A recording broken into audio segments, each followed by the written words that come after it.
data itu kan campur. Ada sekitar 120 data. Kemudian dari data-data tersebut, saya pilah-pilah. Kemudian yang paling awal, saya tentukan, nah ini, bentar, ini aja dulu. Jadi ini target-targetnya, yang saya lingkari ini parasitnya. Nah, bagaimana kita bisa mendapatkan hanya parasitnya saja, yang lainnya tidak terdeteksi. Yang pertama saya lakukan setelah mendapatkan datanya, membawanya ke ruang warna. Karena kalau dari bentuk, antara citra parasit, antara parasit objeknya dengan noise sekelilingnya, terutama yang leukosit itu, yang hitam tebal ini leukositnya, itu hampir sama untuk bentuk. Jadi saya tidak bisa membawanya ke bentuk untuk pengolahannya. Kemudian saya lihat apa yang bisa saya lakukan untuk mengambil parasitnya saja. Akhirnya saya bawa ke ruang warna. Nanti dari ruang warna saya bawa ke operasi morfologi, kemudian saya lakukan segmentasi. Segmentasi sendiri untuk menentukan memakai metode apa juga dengan berbagai percobaan. Akhirnya saya bawa ke blob analisis. Selanjutnya, hasil dari segmentasi itu, saya lakukan proses similarity yang saya bandingkan dengan hasil dari ahlinya, jadi ahli parasit. Jadi saya bandingkan hasil saya nanti, apakah sudah sesuai dari terutama target objeknya sudah betul, kemudian dari bentuk atau ukurannya. Nah, itu saya diskusikan dengan ahli parasitologi dari UNER. Nah, ini yang langkah yang pertama saya lakukan, saya masukkan ke ruang warna. Ruang warna sendiri ada banyak, jadi ada YCBCR, ada HSV, HSI, jadi saya coba satu persatu. Kemudian yang saya rasa paling bisa saya ambil untuk saya lanjutkan ke proses berikutnya itu di ruang warna HSV. Di sini ada H, S, V. Kemudian dari 3 komponen ini, saya ambil komponen S-nya. Dari komponen S ini, saya lanjutkan dengan proses threshold. Jadi saya lakukan thresholding melalui coba-coba juga. Jadi batas atas, batas bawah itu penentuannya ya melakukan percobaan. Kalau nilainya sekian, batas atas, batas bawah sekian, bagaimana? Nah, ini yang paling sesuai untuk citra hasil konversi HSV yang saya ambil S-nya tadi. Batas bawah 0,5, batas atas 0,8. Ini ada leukositnya, kemudian ini parasit malarianya. Nah, dari sini ternyata leukosit masih mendominasi, masih lebih terlihat daripada parasitnya. Kemudian setelah saya masukkan nilai threshold tersebut, batas atas, batas bawah, di gambar bawah ini, parasit malarianya masih terlihat, tapi noise-nya, ada 3 ini, 4 ya. Ini juga masih terlihat. Nah, ini yang harus kita hilangkan lagi. Jadi, kita hanya mau mendapatkan objeknya aja, parasit malarianya saja. Selanjutnya, saya masukkan di proses morfologi. Yang pertama, opening. Kemudian dari opening, hasilnya masih saja ikut untuk noise-nya.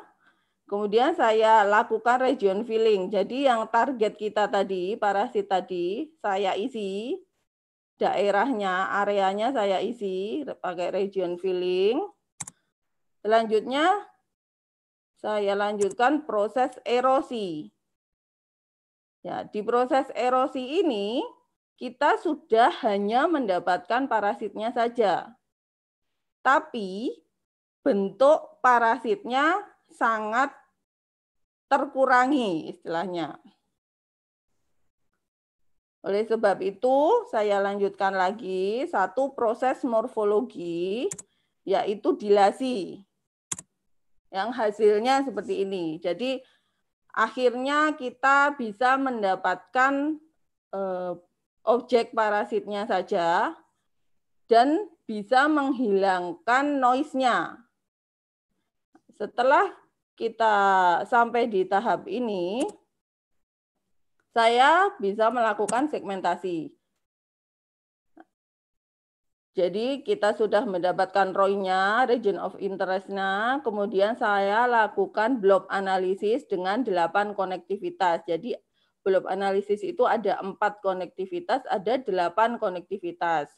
Saya lakukan 8 konektivitas karena hasilnya lebih bagus dari 4 konektivitas. Kemudian saya lakukan labeling dan terakhir boundary. Nah, setelah kita mendapatkan ini, kita kembalikan lagi citranya tadi. Tapi bedanya yang sekarang, gambar yang bawah ini, parasitnya sudah bisa terdeteksi. Yang ada lingkaran hijau, garis hijau itu. Itu berarti kita sudah bisa mendeteksi parasit malarianya. Nah, ini untuk sekilas untuk blob analisisnya, untuk segmentasinya. Saya menggunakan 8 konektivitas untuk hasil yang lebih akurat. Ini contohnya, selain yang gambar ini tadi, yang citra keunguan tadi. Ini untuk parasit, kemudian kita labeling tadi. Jadi penelitian saya belum sampai counting, belum sampai menghitung parasit. Jumlah parasitnya belum sampai itu. Nah, setelah itu, ini beberapa hasil segmentasi. Jadi, parasit malarianya sudah bisa terdeteksi. Noise-nya tidak terdeteksi, hanya parasitnya saja. Kemudian yang selanjutnya saya lakukan perhitungan jarak Hausdorff atau Hausdorff distance. Ini saya mencari juga kalau objeknya seperti itu untuk menghitung similarity-nya antara yang otomatis itu dari pengolahan tadi, kemudian manual ini dari ahli parasitologi. Nah, dari yang sudah dilingkari istilahnya objeknya oleh ahli parasitologi ini, saya bandingkan dengan hasil yang sudah saya dapatkan melalui proses tadi. Saya menggunakan jarak Hausdorff. Jadi jarak Hausdorff itu prinsipnya membandingkan 2 set point atau 2 set titik. Kalau jarak Euclidean, dia menghitung jarak antara 2 titik. Nah, itu bedanya. Jadi saya di sini tidak bisa menggunakan jarak Euclidean untuk menghitungnya. Karena hanya dari titik A ke titik B. Sedangkan kalau jarak Hausdorff dari beberapa titik dengan beberapa titik di posisi yang sama. Nah, ini hasilnya. Kemudian ini, jadi yang otomatis ini yang biru, hasil otomatis, kemudian yang manual yang hijau. Nah, dari perbedaan titik ini untuk menghitung similarity atau kesamaannya. Ini hasil percobaannya untuk beberapa citra atau parasit yang sudah terdeteksi. Nah, dari hasil tersebut, menurut jarak Hausdorff, jadi tingkat similarity itu tinggi kalau hasil jarak Hausdorff-nya itu antara 0 sampai 50. Dan tingkat similarity atau kemiripannya rendah jika jarak Hausdorff-nya itu lebih besar dari 50. Nah, dari 120 data tadi yang saya dapatkan, yang termasuk kategori tinggi ada 113 parasit dengan tingkat kemiripannya berarti kalau di persentase 94,2, dan untuk yang kategori tingkat kemiripannya rendah ada 7 parasit, 5,8%. Jadi akhirnya bisa saya simpulkan bahwa dari hasil percobaan atau penelitian yang sudah saya lakukan, segmentasi otomatis parasit malaria pada sediaan darah tebal dengan menggunakan metode blob analisis sebagai segmentasinya dan perhitungan jarak Hausdorff untuk mengukur tingkat kemiripan atau similarity-nya bisa menjadi salah satu alternatif dalam proses deteksi parasit malaria. Dan ini untuk penelitian selanjutnya bisa dikembangkan suatu sistem yang dapat mendeteksi parasit malaria di semua citra warna dengan baik dan memiliki tingkat similarity yang tinggi, dan hasil yang nanti diperoleh bisa sampai pada tahap jenis dan fasenya. Kalau penelitian yang telah saya lakukan belum bisa mendeteksi sampai ini parasit malaria fase ini. Hanya baru mendeteksi ini parasit malaria. Jadi pada satu sediaan darah tebal itu ada tidak parasit malarianya. Jadi ini untuk penelitian-penelitian selanjutnya jika penelitian ini mau dilanjutkan. Ini beberapa daftar pustaka dari saya. Jadi yang bisa saya tarik kesimpulan juga setelah mendalami penelitian di bidang medis, sebenarnya kuncinya adalah kita bisa mendapatkan data medisnya. Dalam hal ini citra medis. Dan kita bisa mendapatkan seorang ahli atau pakar di bidangnya. Jadi ada dua hal penting itu yang harus kita lakukan kalau kita memang mau meneliti seputaran bidang medis. Karena untuk citra medis sendiri, yang saya sendiri sudah mengalami itu tidak mudah memang, karena untuk citra medis kan harus kita dapatkan dari misalnya rumah sakit atau dari dokter, dan memang itu adalah ada data dari pasien, jadi tidak semuanya bisa di-share ke orang lain. Misalnya selain citra medis yang dari preparat darah seperti saya, ada hasil dari CT scan, hasil USG, nah itu. Jangan kita mau terjun meneliti untuk bidang medis, tapi kita kesulitan data. Itu nanti akan memakan waktu, karena kalau inputnya sendiri kita kesulitan mendapatkannya, bagaimana kita akan meneruskan proses berikutnya. Dan kemudian, karena ini di bidang medis, kita tidak bisa berasumsi sesuai keinginan kita. Maksud saya hasilnya harus dikonfirmasi istilahnya dengan ahli atau pakarnya.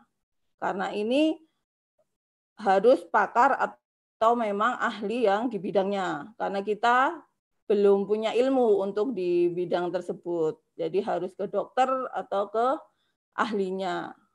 Jadi itu saja Pak Elson dari saya. Mungkin bisa dilanjutkan ke pemateri berikutnya. Terima kasih. Assalamualaikum warahmatullahi wabarakatuh. Waalaikumsalam warahmatullahi wabarakatuh. Terima kasih Bu Dwi hari ini sangat luar biasa. Mungkin rekan-rekan peserta webinar mungkin sudah ada pertanyaan, silakan dicatat terlebih dahulu. Nanti di akhir dari pemateri nanti kami akan berikan kesempatan untuk saudara bertanya. Selanjutnya penyampaian materi yang kedua akan disampaikan oleh Pak Andre Kartika Widiharpatenda, Eskom Mkom. Beliau akan menyampaikan materi terkait dengan segmentasi sel darah putih. Wah, ini luar biasa ini. Pada dataset akut limoblas leukemia DB1 menggunakan metode Gram-Schmidt and Harmony Search pada ruang warna HSP. Judulnya sudah sangat luar biasa ini. Sebelum Pak Andre menyampaikan materi, perkenankan saya menyampaikan background dari Pak Andre, bahwa beliau lulus S1 dari Teknik Informatika Untak Surabaya. Jadi beliau ini alumni Untak Informatika Untak Surabaya, sangat luar biasa. Kemudian melanjutkan studi S2 di Teknologi Informasi di ISSTS Surabaya dengan bidang pengolahan citra dan artificial intelligence. Saat ini beliau berfokus pada penelitian khususnya terkait dengan klasifikasi leukemia limoblas akut menggunakan metode deep learning dan SVM. Baik, karena sudah sangat ditunggu-tunggu ya Pak Andre menyampaikan materinya. Selanjutnya kami persilakan Pak Andre untuk menyampaikan materinya. Kami persilakan. Terima kasih Pak Elson. Assalamualaikum warahmatullahi wabarakatuh. Waalaikumsalam. Perkenalkan, saya mempresentasikan penelitian saya yang kemarin.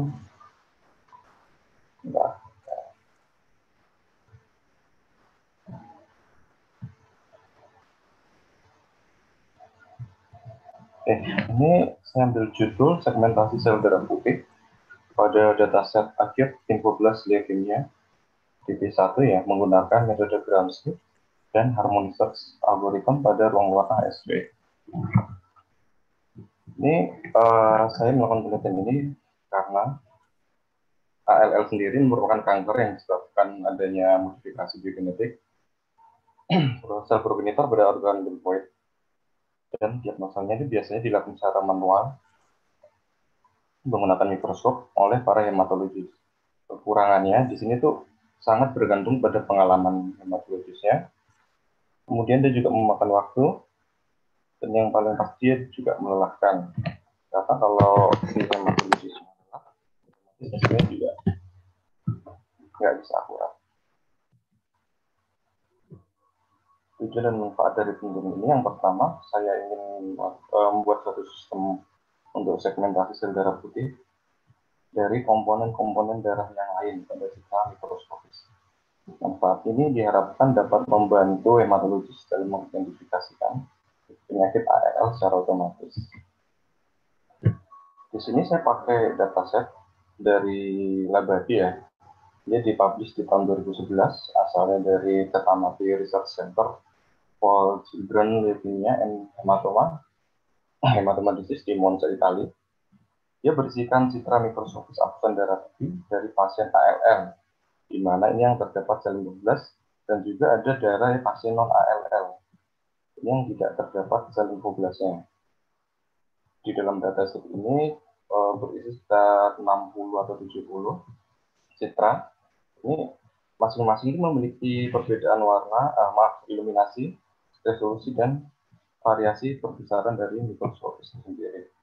Ini contoh datasetnya. Kemudian untuk mengukur performa dari segmentasi dipakai ground truth. Ground truth-nya sendiri ini dibikin secara manual ya. Ini kita masih belum melakukan klasifikasi mana yang sel darah putih yang ada limfoblasnya, mana yang tidak ada. Tetapi kita ambil semua sel darah putihnya. Kemudian alur metodenya, yang pertama inputannya berupa citra ALL itu ya. Kemudian langkah awalnya, penentuan region of interest sel darah putih dengan metode Gram-Schmidt. Setelah itu dilakukan proofing citra berdasarkan ROI awalnya. Pembagian citra ini menjadi tiap sel-sel darah putihnya ini dibagi satu-satu. Kemudian dari sub-sub citra itu dikonversi menggunakan warna HSV. Kemudian dihitung threshold dan dilakukan optimasi dengan algoritma harmonisasi. Kemudian dilakukan proses thresholding, kita di sini pakai OSU, dan terakhir citra biner. Ini hasil dari segmentasinya. Permasalahan di sini pertama itu bagaimana menentukan ROI sel darah putih menggunakan metode Gram-Smith, kemudian membaginya menjadi subset citra, kemudian bagaimana optimasi nilai threshold lokal untuk setiap subset citra menggunakan algoritma HSA pada ruang warna HSV.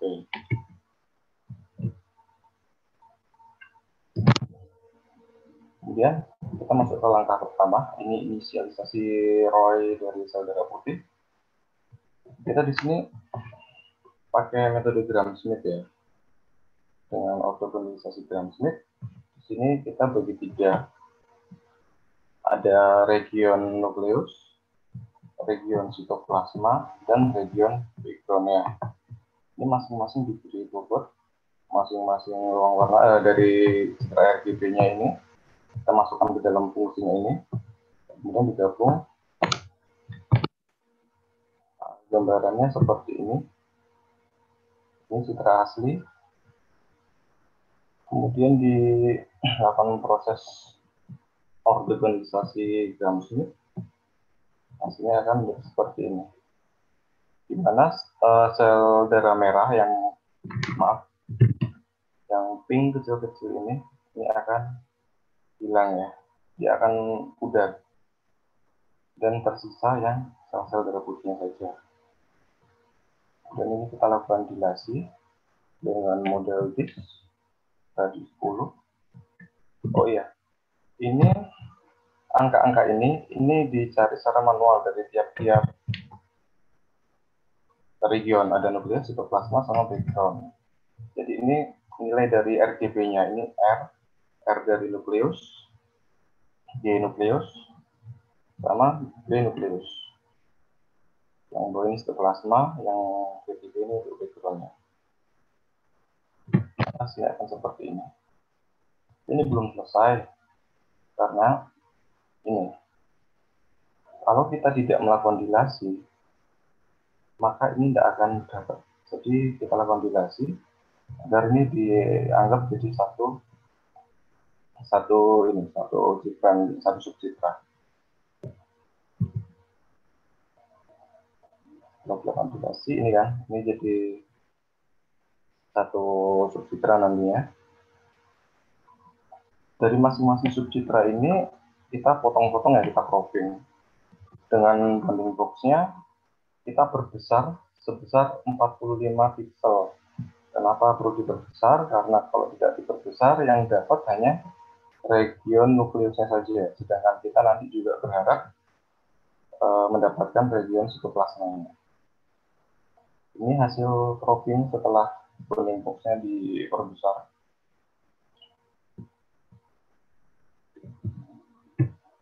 Dari masing-masing subcitra kemudian dilakukan konversi ke HSV. Di sini saya pakai dua komponen yang untuk HSV, yaitu komponen H untuk segmentasi sel darah putih secara utuh, dan komponen S ini dipakai untuk segmentasi nukleusnya saja. Nah, kemudian dari hasil ini kita akan melakukan generalisasi, tapi dengan kita pakai nilai OSU, dan optimasinya kita pakai algoritma harmonisasi. Ini fungsi OSU yang kita pakai. Ini langkah-langkahnya. Jadi dari subcitra kita konversikan ke dalam HSV. Yang dipakai di sini, yang seperti saya sampaikan tadi, komponen H dan S. Kemudian diinisialisasi parameter harmonisasi. Ini saya nggak akan jelaskan gimana harmonisasi secara detail ya. Ini cuma saya jelaskan langkah bagaimana menggunakan algoritma harmonisasi untuk optimasi nilai threshold-nya ini saja.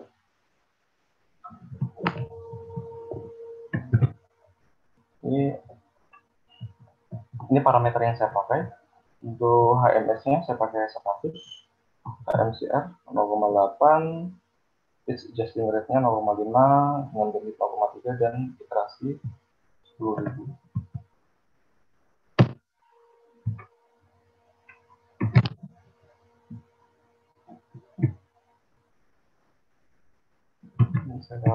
Ini hasilnya. Ini hasil optimasi nilai ambang batas lokal dengan HSA tadi ya. Ini dari komponen H, hasilnya seperti ini. Seluruh region dari white blood cell atau sel darah putihnya. Kemudian dari S komponen kita dapatkan region dari komponen nukleusnya.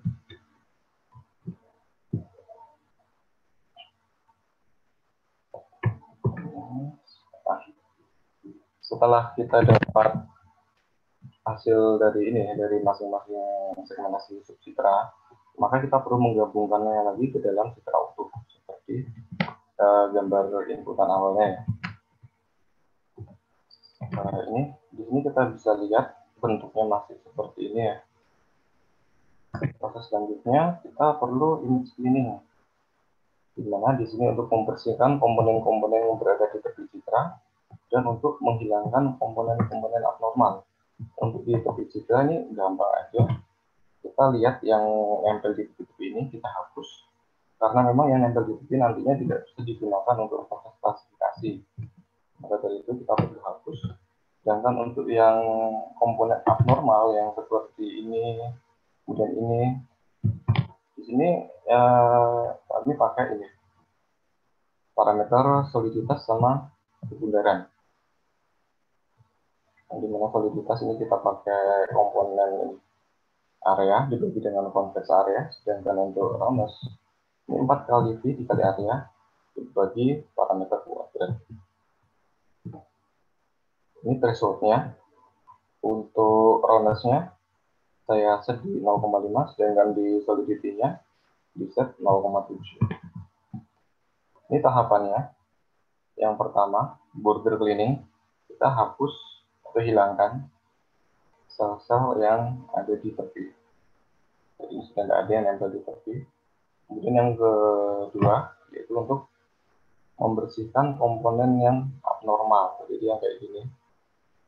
Komponen abnormal ini bisa terjadi ketika proses pewarnaan. Jadi bisa jadi karena kesalahan si manusianya ya, waktu melakukan membuat preparat hapusan darahnya. Jadi dia bisa jadi seperti ini. Ini hasilnya agak kecil, nggak kelihatan ya.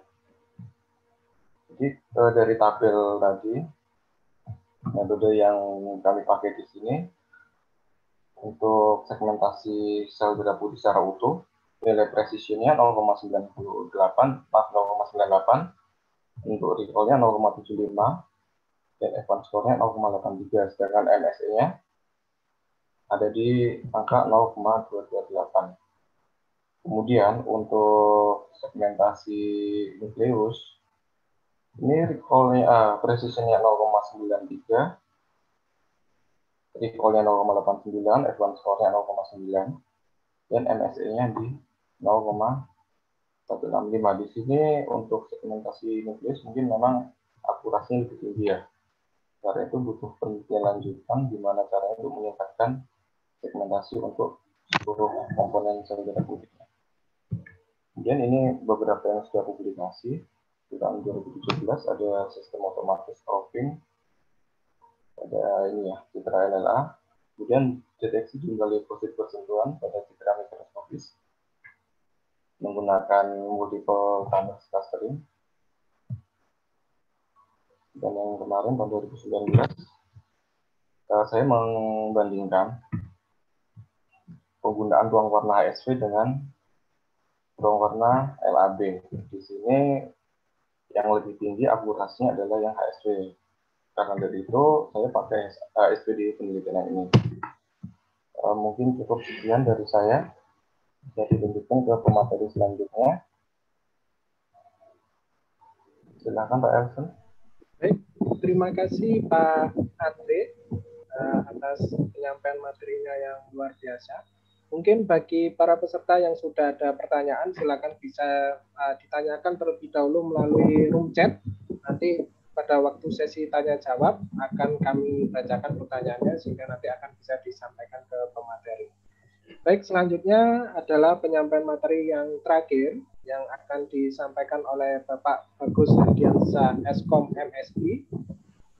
Beliau akan menyampaikan materi terkait dengan tetap sama menggunakan image processing, namun ini lebih ke arah kecerdasan buatan untuk pengenalan ekspresi wajah manusia. Beliau saat ini sedang menempuh studi S3 di Beijing Institute of Technology atau BIT, disebut dengan BIT di China, dengan fokus riset terkait dengan pengolahan citra digital dan pengenalan pola pada bidang super resolusi. Beliau juga S1 dan S2 dari Matematika ITS Surabaya di bidang ilmu komputer. Selanjutnya kami persilakan Pak Bagus Ardiansa untuk menyampaikan materinya. Ya, terima kasih Pak Elsen sudah memberikan kesempatan pada saya untuk sedikit memaparkanlah penelitian saya sebelumnya. Penelitian saya sebelumnya itu sebenarnya itu tentang facial expression. Saya share di mana? Share screen dulu. Ya, share screen dulu Pak Bagus.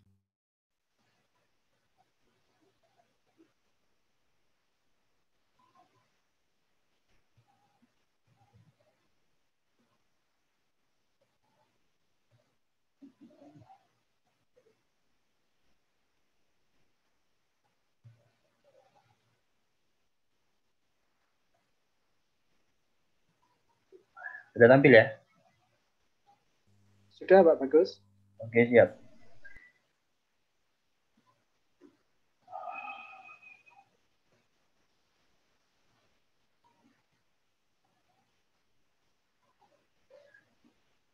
Nah, sebelumnya saya terima kasih kepada Kaprodi telah hadir di dalam grup riset ICV yang telah mendampingi kami selama ini. Terima kasih. Nah, di dalam penelitian saya sebelumnya, di sini saya tampilkan Google Play ya. Google Play saya mencari aplikasi yang terkait tentang ekspresi wajah. Yang mungkin yang lagi viral tahun-tahun sebelumnya itu, kalian kalau pengguna Instagram itu mengubah wajah ke tua atau ke muda ya, atau menggunakan filter yang ada di Instagram, menebak umur. Nah, seperti itu.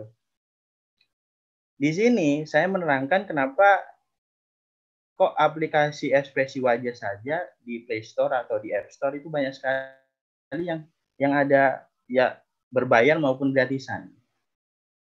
Nah, saya menekankan, mungkin bagi rekan-rekan sekalian yang hadir di sini, mungkin kebanyakan mahasiswa ya atau rekan-rekan dosen, pada awalnya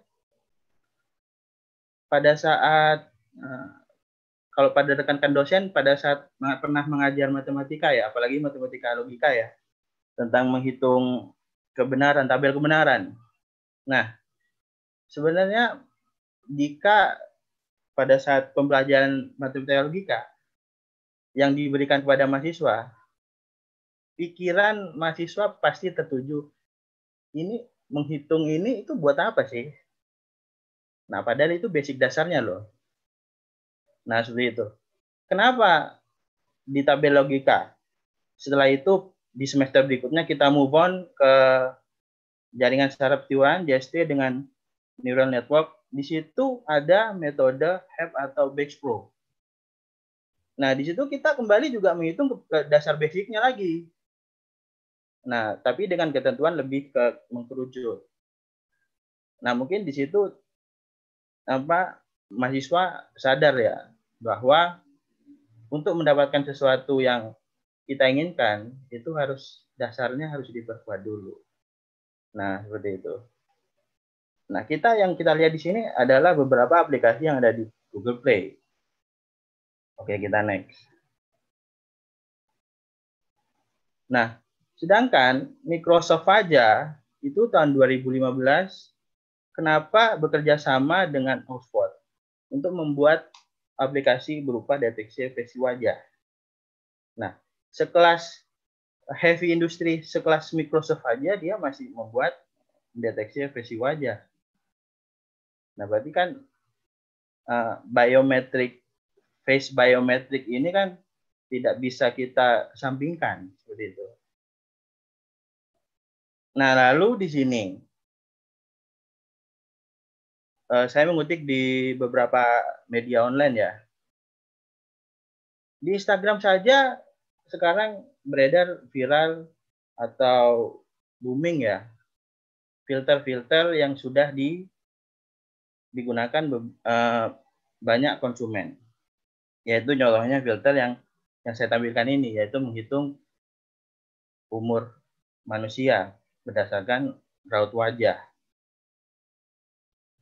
Mengapa sekelas Instagram, Mark Zuckerberg, dengan populasi Facebook, populasinya adalah lebih dari 3 miliar, itu masih saja kenapa mau membuat pengenalan umur menggunakan wajah. Oke, kita next. Nah, kita mengutip lagi, ini saya mengutip TheGuardian.com dan New York Times. Nah, kenapa? Kenapa saya mengutip di sini kebanyakan di Tiongkok ya? Ya karena sebelum ini saya share for the information ya, saya sharing dikit aja ya. Sebelum saya berangkat ke Beijing, itu mindset saya itu jauh dari kata teknologi di negara sana. Setelah saya sampai ke Beijing, ternyata di setiap pertigaan, setiap tikungan, setiap 100 meter itu pasti ada CCTV. Dan saya jarang melihat, kalau di sini namanya polantas ya. Nah, seperti itu. Mereka hanya memantau berdasarkan CCTV. Nah, dan di sini di artikel New York Times, kenapa officernya ya atau polantasnya dia hanya menggunakan wearing facial recognition glass. Mungkin kalau kalian lihat beberapa media online seperti BBC yang memberitakan bahwa tracking penjahat dilakukan itu hanya apa? Etok-etok ya, apa bahasa Indonesianya etok-etok. Hanya rekayasa. Nah, tapi mereka melakukan dengan menggunakan AI ya, artificial intelligence berbasis face recognition di sana. Nah, kenapa di Tiongkok di sini sangat concern terhadap penggunaan biometrik. Di sini kan istilahnya biometric security. Jadi kita tidak susah payah bagaimana mencari sebuah pengedar narkoba atau pengguna narkoba. Kita tinggal melihat atau menyorot berdasarkan glasses-nya yang digunakan dari officer itu dipantau dan juga dipantau dengan CCTV. Nah, di situ ketahuan. Dan pengalaman saya juga, pernah saya satu hari di Beijing itu di dalam kampus, dia recognition menggunakan plat nomor itu secara real time. Dan dendanya itu secara real time juga dipotong pada saat dia akan keluar. Entah itu mobil atau sepeda motor. Nah, seperti itu. Jadi, untuk mindset saya yang awalnya sebelum berangkat ke Beijing, itu mungkin saya berpikiran teknologi di sana sangat kurang sekali. Ternyata saya salah juga. Nah, ternyata di sana sangat-sangat maju sekali ya. Nah, kita kembali ke apa yang saya kerjakan pada penelitian-penelitian sebelumnya. Nah, penelitian-penelitian sebelumnya yang saya sudah kerjakan, Ini di sini saya mengutip untuk deskripsi wajahnya, saya mengutip di sini dan datanya dulu saya menggunakan database Yale University. Nah, di Yale University di situ sudah ada beberapa data yang open. Nah, saya gunakanlah data yang open itu. Kebetulan di sana hanya grayscale ya, belum masih RGB. Nah, di sini ada beberapa keterangan deskripsi ekspresi yang digunakan untuk mendeteksi bahwa ekspresi wajah ini dikenali dengan ekspresi wajah seperti apa. Kalau secara psikolog itu kan dia memeriksa, istilahnya memeriksa pasiennya, bukan pasien apa ya, tamunya. Itu kan berdasarkan membaca wajah mimiknya. Nah, seperti itu. Mungkin bisa nanti arahnya ke sana dan digunakan di dalam psychological face. Nah, yang tahun 2018 yang saya lakukan bersama Bu Putri itu alhamdulillah kemarin lolos hibah dikti PDP. Nah, di sini saya menambahkan dataset saya di lingkungan Untak Surabaya. Tapi tidak di lingkungan informatika saja, di lingkungan teknik. Nah, di lingkungan teknik aja saya menggunakan lebih dari 90 citra image, yaitu RGB. Dengan mentraining menggunakan 3 ukuran gambar. Jadi 90 kali 3 aja. Nah, seperti itu. Nah, ini beberapa hasil pelatihan dengan menggunakan 3 ukuran citra yang berbeda. Jadi per klasternya adalah 10. Jadi di sini untuk mendeteksi yang ekspresi pertama gembira, dari per klaster 10 dia terdeteksi gembiranya yang 9, lalu sisanya 1 terdeteksi sebagai mengantuk. Maka di sini dilakukan pelatihannya dengan hasil presentasenya 90%.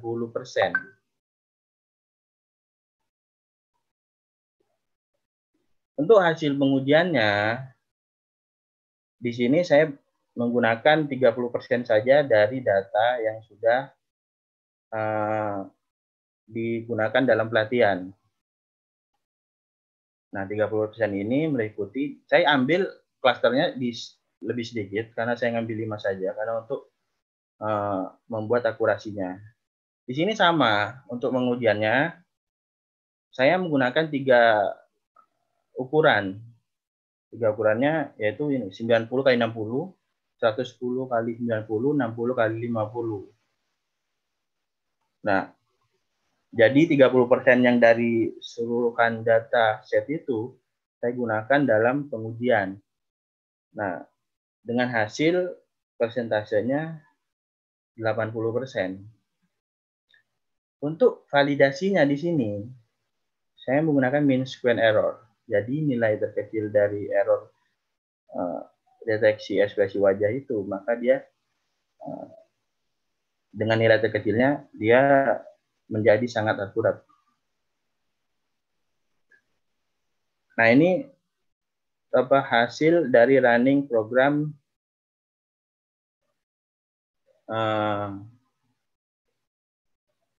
facial recognition ya. Jadi di sini yang di bawahnya pilih citra itu ada 90-60 itu merupakan push button untuk memilih ukuran gambar ya.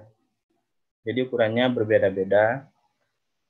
Nah, saya jelaskan di sini tahap-tahapnya ya. Jadi sebelum masuk ke tahap, saya menggunakan self-organizing map-nya. Itu metode yang ada di neural network.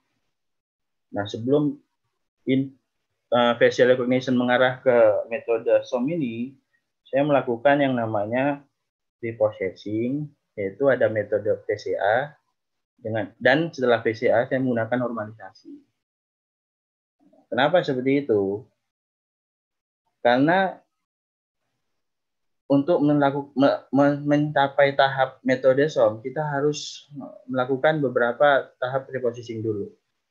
PCA di sini digunakan untuk mencari eigenphase atau eigenvalue, yang mana nanti pada saat tahap metode pohonan SOM, di sana akan muncul yaitu vektor bobot. Nah, vektor bobot ini yang akan digunakan sebagai input nanti pada saat metode dimasukkan di component self organizing map ini. Nah, kenapa menggunakan vektor bobot? Karena image itu dimensional. Itu kan nilainya banyak. Jadi kita harus mereduksi dari dimensi tinggi ke dimensi rendah. Nah, gitu. Jadi pendeteksiannya di sini adalah berdasarkan vektor bobot. Nah, itu yang dilakukan nanti pada tahap di metode SOM. Nah, pada saat vektor bobot ini mendekati nilai kedekatan yaitu Euclidean distance, maka gambar yang akan dikenali yaitu berupa vektor bobot itu akan dikenali sebagai ekspresi wajah yang akan kita tuju. Maksudnya akan metode SOM itu tuju. Nah, metode SOM ini metode pembelajarannya adalah unsupervised learning. Unsupervised learning. Nah, di mana di sini saya tidak murni full menggunakan unsupervised. Saya juga menyelipkan klasifikasi. Maka dari itu di sini evolve ya saya. Semi unsupervised learning. Karena nanti pengklasterannya itu berdasarkan ekspresi wajah gembira, maka dia akan masuk ke ekspresi wajah gembira. Nah, berdasarkan vektor bobot kedekatan nilai atau Euclidean distance. Nah, itu. Mungkin di sini rekan-rekan yang hadir itu bertanya-tanya, bagaimana untuk sampai tahap seperti ini? Nah, itu kalian ya harus dasarnya dulu. Jadi sekelas Microsoft aja masih membuat aplikasi ekspresi wajah. Nah, kalau dasarnya harus dikuasai dulu, baru ke tahap AI-nya, jaringan saraf tiruan. Nah, di sana kita akan mengolah lebih mengkerucut di bidang ilmunya, yaitu jaringan saraf tiruan computer vision. Nah, ini yang saya gunakan di arsitektur SOM ya. Jadi, yang saya sudah jelaskan tadi, arsitektur ini adalah arsitektur pembelajaran unsupervised, di mana input datanya itu berdasarkan vektor bobot pada saat diinputkan. Karena untuk mencapai output itu harus berdasarkan Euclidean distance atau nilai kedekatan dari input tersebut yang sudah diolah menjadi vektor bobot. Maka dia akan dikenali berdasarkan ekspresi wajah tersebut. Nah, seperti itu. Sampai di sini, mungkin nanti teman-teman ada pertanyaan, saya bisa sharing pengalaman saya, apa yang saya kerjakan di Beijing terkait itu biometric security atau super resolusi atau pattern recognition. Nah, monggo, terima kasih Pak Elsen sebagai moderator telah memberikan kesempatan kepada saya menjelaskan pengalaman saya dan apa yang saya lakukan penelitian sebelumnya. Terima kasih. Oke, baik. Terima kasih Pak Bagus Ardiansa atas materi yang disampaikan. Sangat luar biasa, inspiratif sekali pemateri hari ini, ya, para peserta webinar. Mungkin langsung saja, barangkali ada yang ingin ditanyakan.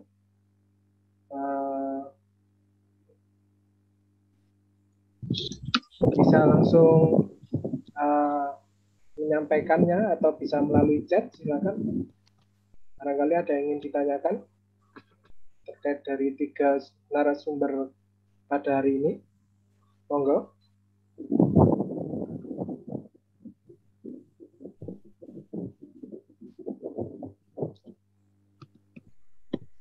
Barangkali ingin ada yang menanyakan terkait bagaimana. Oke, baik. Ini ada pertanyaan Bapak Ibu dari Ari Setiawan. Jadi saya Ari Setiawan, alumni Untak tahun 2011. Bertanya kepada Pak Bagus, Pak, apakah kamera yang digunakan resolusi pikselnya sangat berpengaruh, ya? Karena ada beberapa kamera CCTV itu tidak bisa mendeteksi objek. Dan kira-kira berapa resolusi yang standar normalnya? Terima kasih. Mungkin langsung saja dijawab oleh Pak Bagus. Ya, terima kasih. Tadi yang bertanya Ari itu mungkin pertanyaan bagus ya.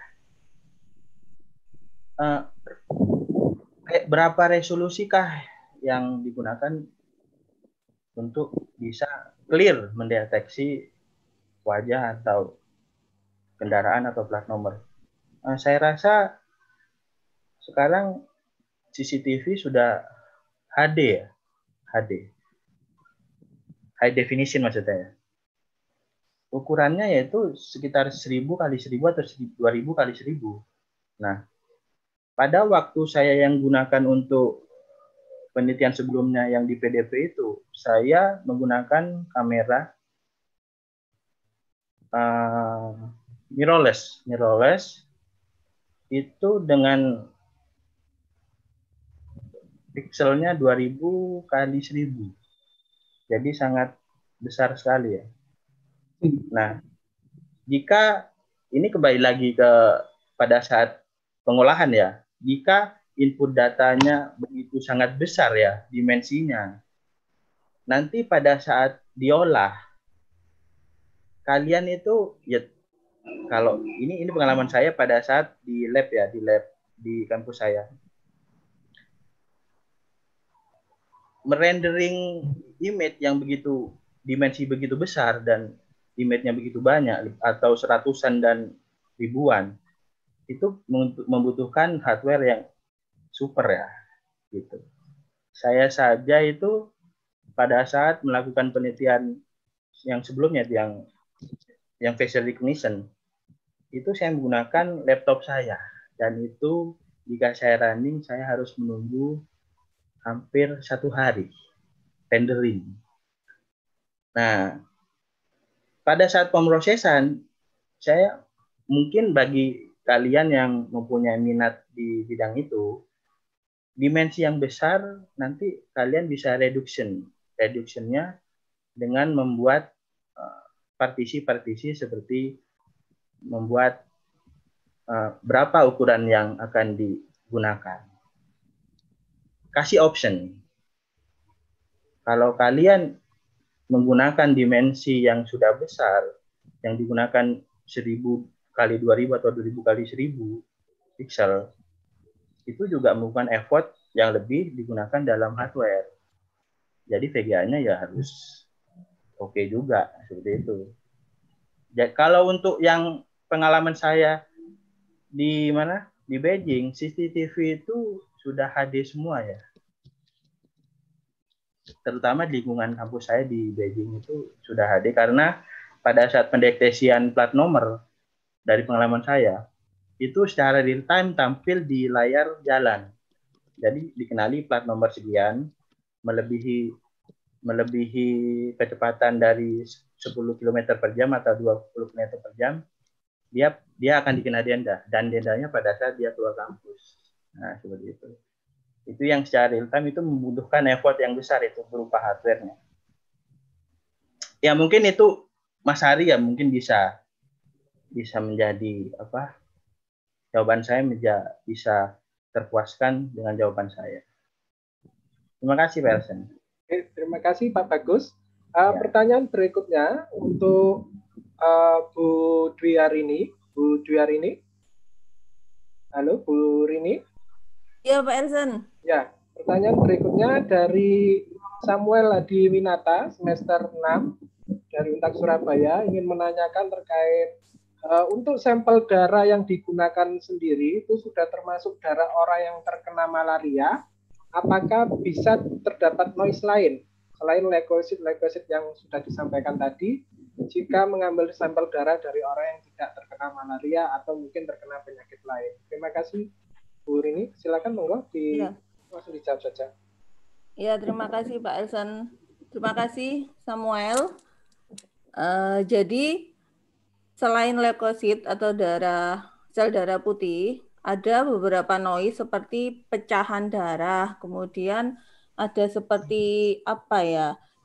Saya kurang tahu nama kedokterannya, tapi banyak selain leukosit. Jadi terutama dua itu, leukosit dan pecahan darah.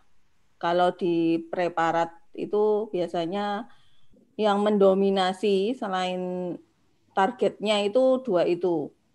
Sel darah putih dan pecahan darahnya. Itu Pak Elson. Oke. Jadi banyak sebenarnya noise lain itu, gumpalan-gumpalan di darah itu sendiri. Dan ya yang saya temukan dari data yang dari UNER itu dua itu sih Pak Elson, pecahan darahnya sama sel darah putih. Dan yang paling banyak itu memang sel darah putihnya itu untuk di satu layang pandang citra itu. Tapi tidak menutup kemungkinan akan ada noise lainnya. Jadi yang harus difokuskan, kita harus fokus itu objek atau target kita mana, itu dulu.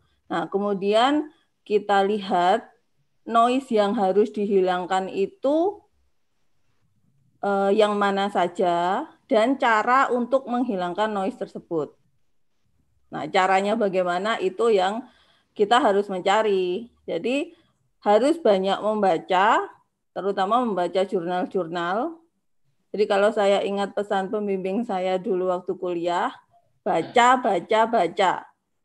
jurnal sebanyak-banyaknya yang berkaitan dengan penelitian yang akan atau telah kita lakukan.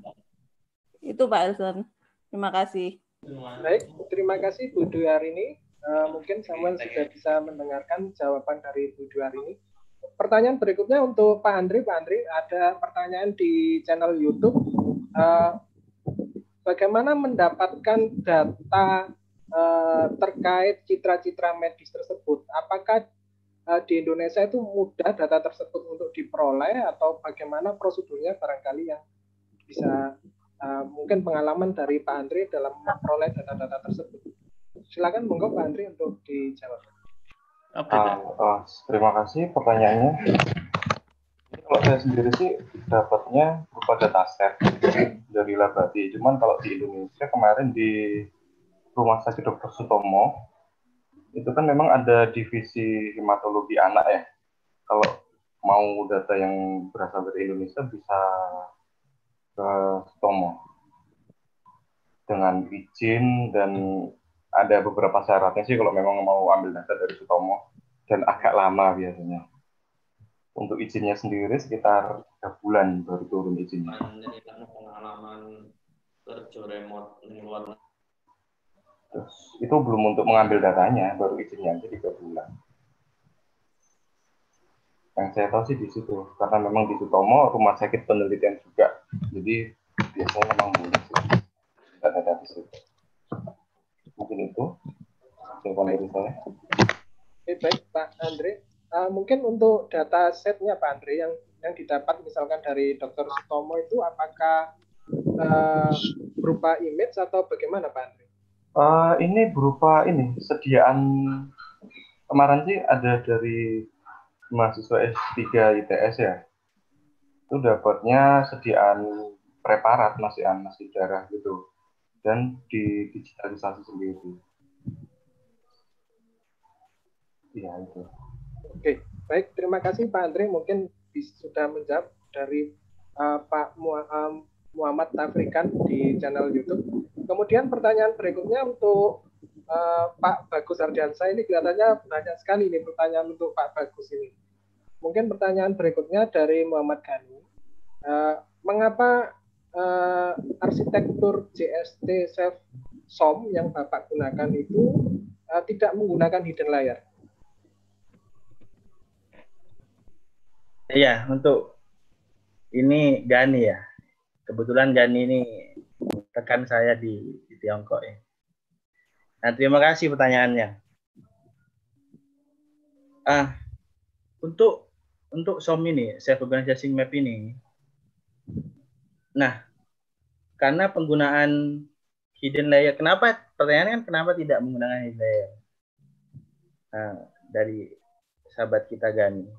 Nah, pada saat inputan berdasarkan pola vektor bobot, ya, vektor bobot ini nanti yang akan dikenali sebagai outputnya berdasarkan Euclidean distance-nya. Nah, untuk mendapatkan vektor bobot ini, prosesnya seperti apa? Nah, proses saya adalah input data yang dimensinya begitu besar, saya menggunakan metode PCA, Principal Component Analysis. Nah, Principal Component Analysis ini memetakan berdasarkan matrix reduction. Jadi sebelum masuk ke vektor bobot, si PCA ini adalah gunanya mereduksi dari dimensi besar ke dimensi kecil. Tapi reduksinya berdasarkan bukan vektor ya, tapi berupa matrix, tapi dia memperkecil. Setelah itu, saya normalisasi lagi. Normalisasi ini adalah untuk memperkecil nilai yang ada di PCA. Nah, setelah itu, dari normalisasi ini, masuklah ke dalam vektor bobot yang ada di SOM ini. Nah, maka dari itu, kenapa hidden layer ini tidak digunakan? Karena dia pendekatannya adalah langsung pada vektor bobot, pendekatan Euclidean distance, dan outputnya dikenali berdasarkan pendekatan vektor bobot tersebut. Tetap menggunakan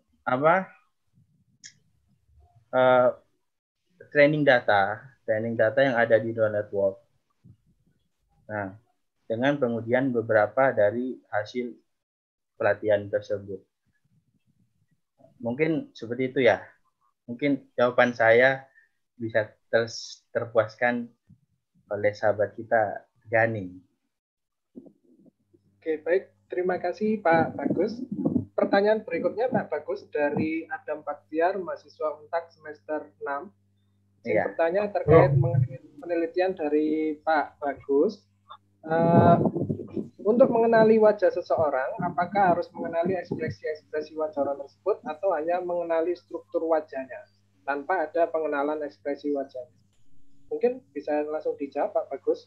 Iya, ini sangat menarik ya pertanyaannya ya. Pertanyaan dari Adam Bahtiar. Untuk mengenali wajah seseorang, apakah harus mengenali ekspresi wajah orang tersebut atau hanya mengenali struktur wajah tersebut tanpa ada proses pengenalan ekspresi wajah? Maksudnya adalah dia mau mengenali wajah ini tanpa melalui proses pengenalan ekspresi. Nah, saya paham maksudnya Adam Bahtiar ini. Jadi konsep logikanya sama ya. Pengenalan wajah dengan ekspresi wajah itu logikanya sama.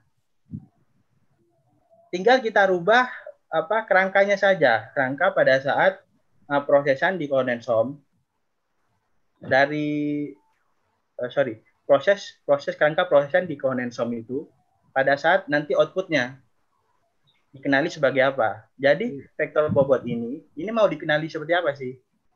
Nah, seperti itu. Tapi tetap vektor bobot ini berdasarkan basis dari nilai-nilai yang ada di inputnya. Istilahnya vektor bobot ini mewakili nilai-nilai yang ada di input gambarnya. Nanti dia akan dikenali sebagai apa. Nah, pengenalannya adalah berdasarkan nilai kedekatannya tadi. Seperti itu. Jadi logika kerangka berpikirnya ini sejalan, masih sama. Tinggal nanti dirubah, mau dibuat penanggalan wajah atau ekspresi wajah. Nah, seperti itu. Ini dinamis ya. Yang saya kerjakan itu dinamis, tidak statis. Jadi kerangka logikanya dinamis, bisa digunakan untuk apa saja. Terima kasih, Pak Edson. Oke, baik. Terima kasih. Apa ada pertanyaan yang lain? Mungkin bisa langsung disampaikan. Tidak melalui chat, barangkali langsung bertanya. Silakan.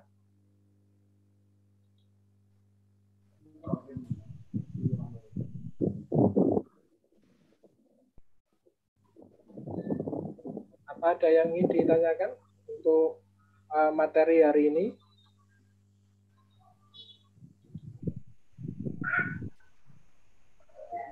Oke, baik. Grup ICV ini rata-rata kebanyakan audiens kita adalah mahasiswa Untak Surabaya, namun juga ada beberapa peserta dari luar Untak Surabaya, baik dari praktisi di perusahaan maupun juga ada dari dosen, ada beberapa dari UNUSA, ada yang dari Stikes, kemudian ada beberapa mahasiswa di luar Untak. Terima kasih atas kehadirannya. Mungkin bagi mahasiswa-mahasiswa yang dari Untak Surabaya, grup riset kecerdasan buatan dan komputer visi ini terbuka untuk kalian, barangkali untuk mengambil tugas akhir ya. Jadi bukan sebuah momok ya di grup riset ini, karena tidak ada hal yang tidak mudah ya selama kita semuanya belajar secara bersama-sama. Ya, selama ini grup riset ini mungkin peminatnya kurang, tapi bagi kami itu sebuah challenge, tantangan bahwa kami berupaya agar mahasiswa-mahasiswa bisa ikut atau join pada grup riset kami. Ya. Bagi peserta yang ada di luar dari Untak Surabaya, barangkali ada mahasiswa maupun dosen, silakan barangkali ingin bekerja sama penelitian dengan Prodi Teknik Informatika, khususnya di bidang kecerdasan buatan, kami sangat terbuka karena kita saling menguatkan ilmu, ya, artinya saling berbagi ilmu, ya, tidak artinya tidak saling bekerja sama satu dengan yang lainnya, sehingga kita membangun sistem cerdas yang saat ini memang di dunia industri maupun dimanapun saat ini kecerdasan buatan menjadi hal utama ya, di perusahaan maupun di akademik maupun di bidang industri yang lainnya. Jadi kami sangat terbuka, barangkali ada yang dari UNUSA atau Stikes ingin melakukan kerjasama penelitian dengan Prodi Teknik Informatika, khususnya bidang kecerdasan buatan dan komputer visi, silakan bisa bergabung atau kontak dengan kami. Bagi siswa SMA maupun SMK yang barangkali saat ini juga bergabung dengan kami, silakan bisa mencari info Prodi Teknik Informatika di informatika.untak-sby.id. Barangkali tertarik untuk mendaftar di Untak Surabaya, khususnya Prodi Informatika, silakan langsung mengunjungi pmb.untak-sby.id. Untak Surabaya saat ini sudah menjadi kampus unggul ya, terakreditasi A. Beberapa dosen teknik informatika mayoritas sesuai dengan keilmuannya ya, artinya sesuai keahliannya, sangat mumpuni semuanya. Jadi kami sangat terbuka untuk calon-calon mahasiswa baru untuk bergabung di Prodi Teknik Informatika, karena saat ini trennya semuanya menggunakan teknologi informatika. Mungkin ini ada pertanyaan lagi Pak Andre dari Mahmud Suyuti, alumni tahun 2011 Pak Andre. Kebetulan saat ini saya sedang melakukan penelitian klasifikasi penyakit pada citra ronsen. Nah, pertanyaan saya, apakah proses segmentasi dibutuhkan pada penelitian saya? Sedangkan dengan proses cropping saja akurasinya sudah baik.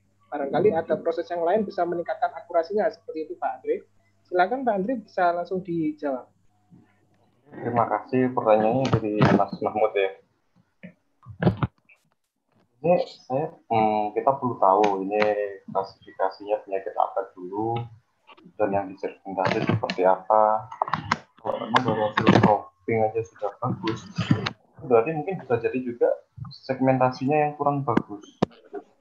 Jadi sebenarnya tujuan dari segmentasi adalah kita mengambil bagian dari image itu yang memang benar-benar diperlukan. Jadi bagian-bagian yang tidak dibutuhkan kalau ronsen ya, kalau ronsen mungkin ini bagian kayak tulang atau apa itu mungkin bisa dihilangkan. Jadi ambil dari entah itu parunya atau dari jantungnya. Seperti itu. Maka kalau mungkin metode yang lebih baik mungkin bisa coba diubah-ubah parameternya atau apanya. Atau mungkin bisa nanti kontak langsung aja, enggak apa-apa juga sih sebenarnya. Kalau mau tanya lebih jauh lagi, silakan. Baik, terima kasih Pak Andre. Barangkali Pak Mas Mahmud, barangkali ada yang ingin disampaikan kembali terkait dengan pertanyaan jawaban dari Pak Andre. Siap, udah cukup. Terima kasih. Oke, baik. Terima kasih. Barangkali ada pertanyaan yang lain dari para peserta yang lain sebelum kami akan tutup untuk acara pada hari ini.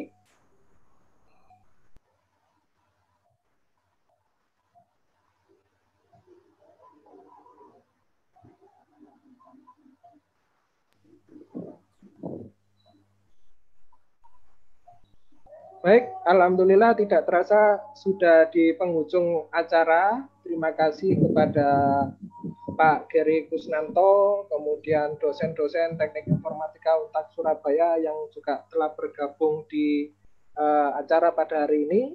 Kemudian para pemateri yang sangat luar biasa, peserta-peserta yang sudah meluangkan waktunya untuk mengikuti acara hari ini ya. Semoga kita semua selalu sehat ya, pandemi ini bisa segera berakhir dan apa yang tadi sudah disampaikan oleh pemateri, apa yang sudah disampaikan pada hari ini semoga memberikan manfaat untuk kita semuanya, terutama untuk pengembangan ilmu, kecerdasan buatan dan komputer visi. Apabila ada salah kata dari kami, mohon maaf yang sebesar-besarnya. Mungkin bagi para peserta silakan mengisi formulir yang sudah kami berikan tadi untuk kehadiran. Insya Allah nanti akan kami berikan e-sertifikat ya. Mohon diisi sesuai link yang ada di chat dan juga yang ada di YouTube. Silakan diklik saja untuk kehadiran. Terima kasih. Akhirul kalam. Wabillahi taufiq wal hidayah. Mungkin saya langsung tutup. Wassalamualaikum warahmatullahi wabarakatuh. Terima kasih untuk semuanya. Waalaikumsalam. Waalaikumsalam. Ya. Waalaikumsalam.